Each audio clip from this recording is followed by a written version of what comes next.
कांग्रेस नेता राहुल गांधी ने वायनाड सीट से पर्चा भर दिया है। राहुल गांधी ने पिछले लोकसभा चुनाव में भी यहीं से मुकाबला जीता था। आपको बताएं कि आज वायनाड सीट से पर्चा भरने से पहले राहुल गांधी ने एक रोड शो निकाला, जिसमें भारी संख्या में लोग शामिल हुए। लोगों का अभिवादन उन्होंने स्वीकार किया। ये तस्वीरें आपसे कुछ देर पहले की हैं, जब राहुल गांधी अपनी बहन प्रियंका गांधी वाड्रा के साथ नामांकन करने के लिए चुनाव कार्यालय पहुंचे थे। वहां पर नामांकन से जुड़ी तमाम औपचारिकताएं पूरी की उन्होंने। और अब ये जो मुकाबला है इस बार का वायनाड सीट से, वो आपको बताएं कि वो सीपीआई की एनी राजा और राहुल गांधी के बीच है। अगर पिछले मुकाबले की हम बात करें, 2019 के चुनाव की हम बात करें, तो 2019 में राहुल गांधी ने इसी सीट से चुनाव जीता था और तब भी उनका मुकाबला सीपीआई के कैंडिडेट से ही था। तब उनकी टक्कर पीपी सुनीर से हुई थी, लेकिन इस टक्कर में राहुल गांधी ने बड़ी जीत हासिल की थी। 4 लाख से ज़्यादा मतों के भारी अंतर से राहुल गांधी ने ये जीत हासिल की थी। पिछली बार राहुल गांधी जीते थे सीपीआई के कैंडिडेट से, लेकिन पिछली बार और इस बार में फ़र्क ये है कि पिछली बार कांग्रेस और सीपीआई की राहें अलग थी, यानी कि वो एक बैनर तले, एक गठबंधन के तले चुनाव नहीं लड़ रहे थे। लेकिन इस बार हम बात करें सीपीआई और कांग्रेस की, तो कांग्रेस और सीपीआई इंडिया गठबंधन के हिस्सेदार हैं। इंडिया गठबंधन में वो दोनों सहयोगी हैं। लेकिन जब बात आई केरल की वायनाड सीट की, तो यहाँ पर दोनों ही पार्टियां आमने सामने आ गई हैं। हालांकि गठबंधन धर्म का हवाला देते हुए, उसका वास्ता देते हुए सीपीआई ने कहा था कि राहुल गांधी को कहीं और से चुनाव लड़ना चाहिए। एक लंबी जिरह इस विषय पर चली थी कि राहुल गांधी यहाँ से नामांकन ना दाखिल करें। वाम दलों की मांग यही थी, लेकिन राहुल गांधी ने यहीं से पर्चा दाखिल करने की ठानी और यहीं से उम्मीदवारी उनकी तय हुई। पार्टी ने उनकी उम्मीदवारी तय की। तो एक प्रकार से गठबंधन के जो साथी हैं, उनके बीच एक फाइट यहाँ पर देखने को मिलेगी और दिलचस्प ये मुकाबला हो सकता है इस बार वायनाड लोकसभा सीट से। राहुल गांधी की तस्वीरें आप देख रहे हैं जब उन्होंने पर्चा दाखिल किया, और पर्चा दाखिल करने से पहले उन्होंने एक रोड शो भी निकाला।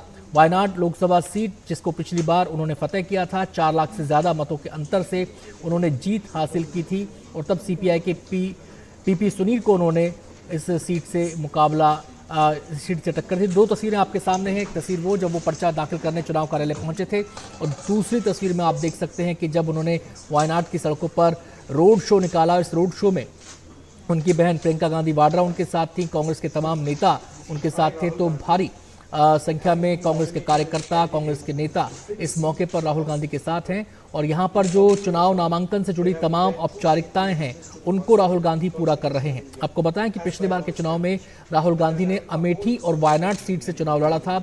अमेठी से वो चुनाव हार गए थे। अमेठी में स्मृति ईरानी ने उनको कड़ी टक्कर दी और चुनाव में उन्हें शिकस्त दी, लेकिन वायनाड सीट से वो भारी मतों के अंतर से चुनाव जीते थे।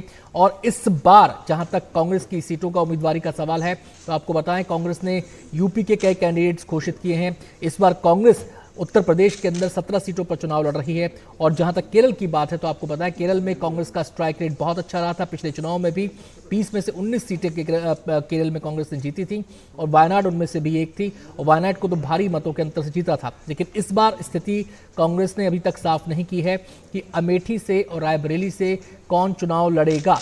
उम्मीदवार वहां पर तय नहीं किए गए हैं। आपको बता दें कि सोनिया गांधी इस बार रायबरेली सीट से चुनाव नहीं लड़ रही हैं। तो रायबरेली और अमेठी सीट को लेकर तमाम नेताओं के नाम पर कयास लग रहे हैं, लेकिन तस्वीर अभी तक साफ नहीं हो पाई है। फिलहाल जो तस्वीर साफ है वो ये कि राहुल गांधी ने वायनाड सीट से पर्चा भर दिया है और पर्चे नामांकन से जुड़ी तमाम औपचारिकताओं को उन्होंने पूरा किया है।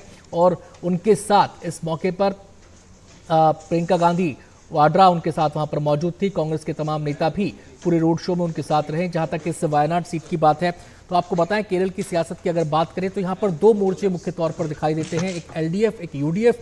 यूडीएफ मोर्चे की अगुवाई कांग्रेस करती रही है और एलडीएफ मोर्चे की अगुवाई वामपंथी पार्टियों का अगुवाई वाला मोर्चा है।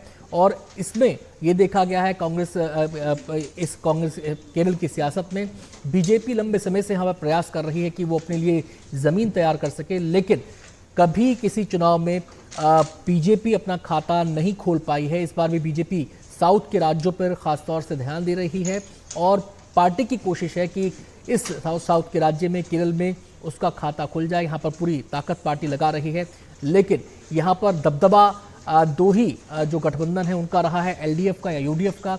और जहाँ तक बात आती है लोकसभा चुनाव की, तो कांग्रेस का परफॉर्मेंस पिछले चुनाव में यहाँ पर काफ़ी अच्छा रहा था। राहुल गांधी ने भारी मतों के अंतर से वायनाड सीट से चुनाव जीता था। तो इस बार के समीकरण क्या होंगे, किस तरीके से ये चुनाव आगे बढ़ेगा, ये देखने वाली बात होगी।